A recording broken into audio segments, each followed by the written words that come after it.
प्रिय भक्तजनों, आज हम श्रावण मास महात्म्य का नवा अध्याय श्रवण करेंगे। ईश्वर बोले, हे सनत कुमार, इसके बाद अब मैं शुक्रवार व्रत का वर्णन कहूंगा, जिसे सुनकर मनुष्य संपूर्ण आपदा से मुक्त हो जाता है। लोग इससे संबंधित एक प्राचीन इतिहास का वर्णन करते हैं। पांड्य वंश में उत्पन्न एक सुशील नामक राजा था। अत्यधिक प्रयत्न करने पर भी उसे पुत्र प्राप्ति नहीं हो सकी। उसकी सर्वगुण संपन्न सुकेशी नामक भार्या थी। जब उसे संतान ना हुई तब वह बड़ी चिंता में पड़ गई। तब स्त्री स्वभाव के कारण अति साहस युक्त मन वाली उसने मासिक धर्म के समय प्रत्येक महीने में वस्त्र के टुकड़े को अपने उदर पर बांधकर उदर को बड़ा बना लिया और अपनी प्रसूति का अनुकरण करने वाली किसी अन्य गर्भिणी स्त्री को ढूंढने लगी। भावी देवयोग से उसके पुरोहित की पत्नी गर्भिणी थी। तब कपट करने वाली राजा की पत्नी ने किसी प्रसव कराने वाली को इस कार्य में लगा दिया और उसे एकांत में बहुत धन देकर वह रानी चली गई। उसके बाद रानी को गर्भिणी जानकर राजा ने उसका पुंसवन और अनवलोकन संस्कार किया। 8वां महीना होने पर सीमांतोन्नयन संस्कार के समय राजा अत्यंत हर्षित हुए। इसके बाद उस पुरोहित पत्नी का प्रसव काल सुनकर वह रानी भी उसी के समान सभी प्रसव संबंधी चेष्टाएं करने लगी।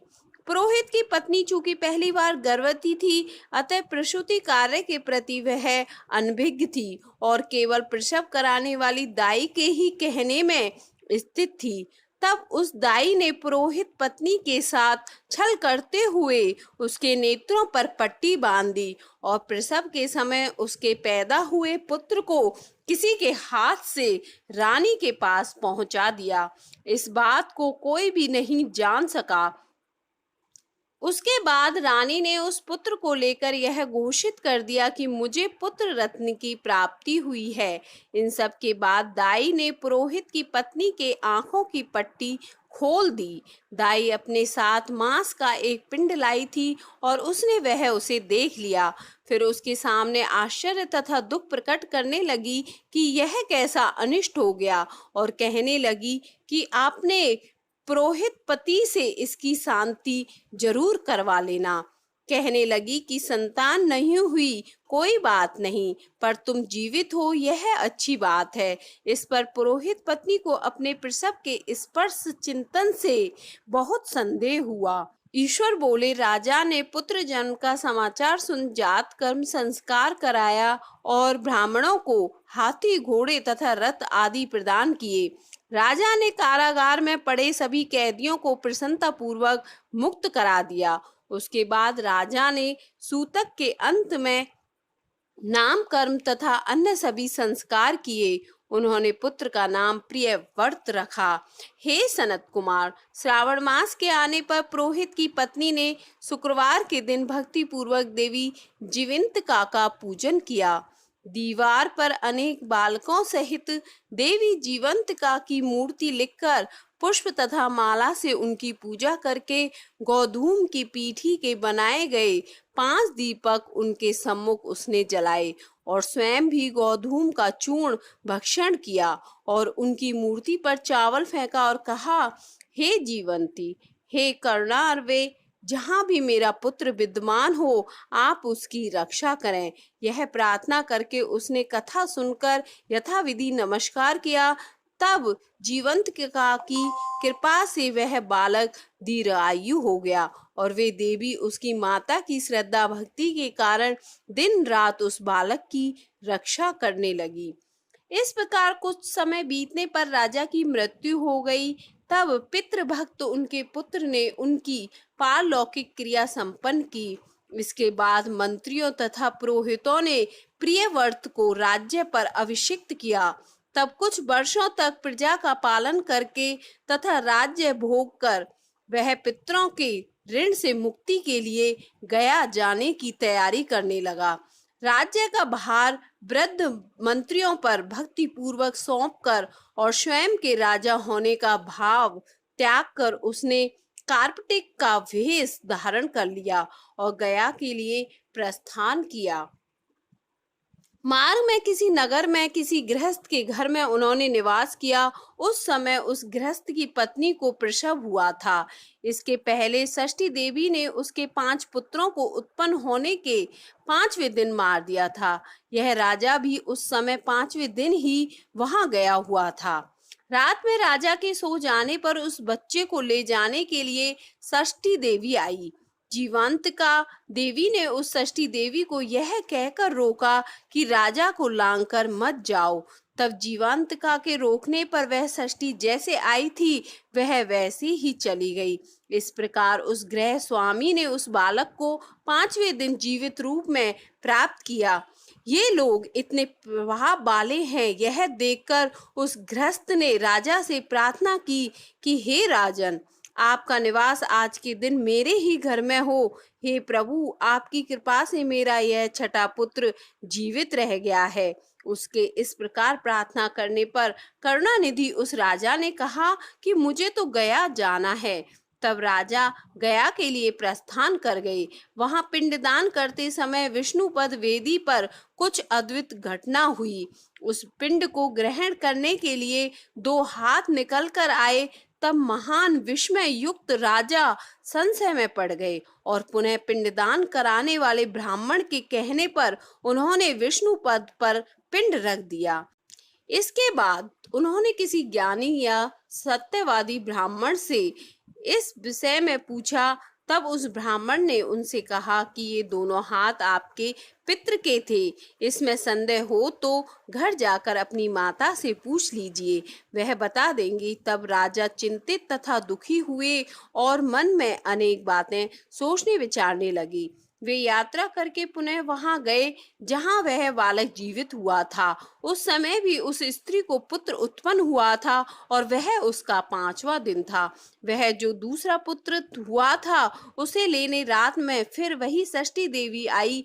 तब जीवंतिका के दोबारा रोके जाने पर उस षष्ठी देवी ने उनसे कहा, इसका ऐसा क्या कृत्य है अथवा क्या इसकी माता तुम्हारा व्रत करती है जो तुम रात दिन इसकी रक्षा करती हो।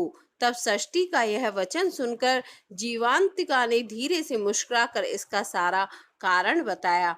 उस समय राजा शयन का बहाना बनाकर वास्तविकता जानने के लिए जाग रहा था और उन्होंने जीवंती और षष्ठी दोनों की बातचीत सुन ली। जीवंती ने कहा, हे षष्ठी, श्रावण मास के शुक्रवार को इसकी माता मेरे पूजन में रत रहती है, लीन रहती है और व्रत के संपूर्ण नियम का पालन करती है। वह सब मैं आपको बताती हूँ। वह हरे रंग का वस्त्र तथा कंचुकी नहीं पहनती और हाथ में उस रंग की चूड़ी भी नहीं धारण करती। वह चावल के धोने के जल को कभी नहीं लांघती, हरे पत्तों के मंडप के नीचे नहीं जाती और हरे वर्ण का होने के कारण करेले का साग भी वह नहीं खाती। यह सब मेरी प्रसन्नता के लिए करती है, अतः मैं उसके पुत्र को किसी को मरने नहीं दूंगी।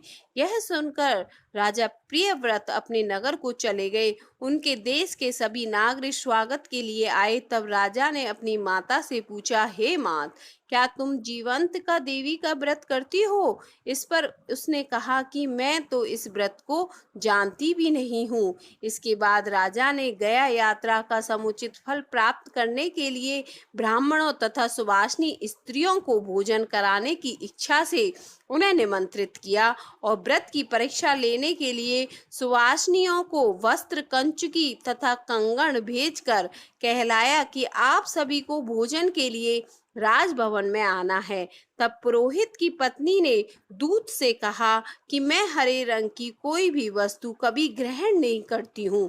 राजा के पास आकर दूत ने उसके द्वारा कही गई बात राजा को बता दी। तब राजा ने उसके लिए सभी रक्त वर्ण के शुभ परिधान भेजे। वह सब धारण करके वह पुरोहित पत्नी भी राजभवन में आई। राजभवन के पूर्वी द्वार पर चावलों के धोने का जल पड़ा देखकर और वहां हरे रंग का मंडप देखकर वह दूसरे द्वार से गई। तब राजा ने पुरोहित की पत्नी को प्रणाम करके इस नियम का संपूर्ण कारण पूछा। इस पर उसने इसका कारण शुक्रवार का व्रत बताया। इस व्रत का देखकर उस प्रिय व्रत को देखकर उसके दोनों स्तनों में से बहुत दूध निकलने लगा। दोनों वक्ष स्थलों ने उस राजा को दुग्ध की धाराओं से पूर्ण रूप से सिंचित कर दिया। तब गया में विष्णुपदी पर निकले दोनों हाथों जीवंत का तथा षष्ठी दोनों देवियों के वार्तालाप तथा पुरोहित पत्नी के स्तनों से दूध निकलने के द्वारा राजा को विश्वास हो गया कि मैं इसी का पुत्र हूँ। उसके बाद पालन पोषण करने वाली माता के पास जाकर विनम्रता पूर्वक उन्होंने कहा, हे मात, डरो मत, मेरे जन्म का वृतांत सत्य सत्य बता दो। यह सुनकर सुंदर केशों वाली रानी ने सब कुछ सच सच बता दिया। तब प्रसन्न होकर उन्होंने जन्म देने वाले अपने माता पिता को नमस्कार किया और संपत्ति से वृद्धि को प्राप्त कराया। वे दोनों भी परम आनंदित हुए। एक दिन राजा प्रियव्रत ने रात में देवी जीवंती से प्रार्थना की कि हे जीवंती, मेरे पिता तो ये हैं, तो फिर गया में वे दोनों हाथ कैसे निकल आए थे। तब देवी ने स्वप्न में आकर संशय का नाश करने वाला वाक्य कहा, हे प्रियव्रत, मैंने तुम्हें विश्वास दिलाने के लिए ही यह माया की थी, इसमें संदेह नहीं। हे सनत कुमार, यह सब मैंने आपको बता दिया। श्रावण मास में शुक्रवार के दिन इस व्रत का अनुष्ठान करके मनुष्य सभी मनोरथों को प्राप्त कर लेता है। इस प्रकार श्री स्कंद पुराण के अंतर्गत ईश्वर सनत कुमार संवाद में श्रावण मास महात्म्य के 9वां अध्याय संपन्न हुआ।